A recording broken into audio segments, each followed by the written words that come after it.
Guys, gagawa pala ako ng adobong ulo ng manok. Ayan guys. So nalagay ko na po yung mantika, tsaka yung sibuyas, tsaka yung bawang. Tapos susunod ko na po itong luya. Igigisa-gisa ko lang muna, tapos lalagyan ko siya ng konting tubig. Papakulang ko muna siya sa tubig. Diba? Kung maano to guys mga ka-bird ko, mga katulayo, mga ka-OFW, adobong ulo ng manok. Amo ko babae hindi kumakain ng adobo ng manok, ng ulo. Kinakain lang niya paa ng manok. Naman ulo. Pero kumakain naman siya ng ulo ng kalab ng kambing. Diba yan guys. Papakuloyin ko lang siya ng ilang minuto.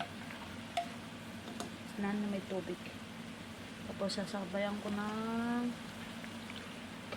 yan. Ayan, suka yan guys, suka. Lagyan ko siya ng suka. Tapos ngayon papakulong ko na siya ng tubig. Lagyan ko siya ng tubig.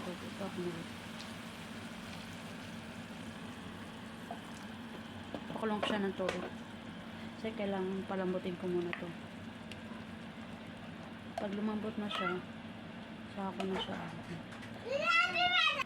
Lagyan ko siya ng Northwood Magic yan. Para magic sarap sa atin. Okay. Okay. At ulo siya niya.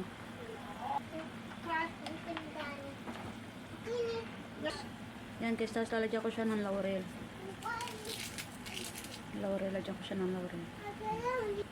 Yan, paminta yan. Pero hindi may buso lahat Malit na maliit lang. Malit na kutsara. Yan guys, ayan ang aking lutok adobong rases yan. Tapos ito yung kanin na puti ko. Yan, sige guys, kakain na po ako. Kain. Salamat sa lahat po. Lalo sa mga nag-subscribe po sa akin. Malapit na ako mag 5,000. Thank you.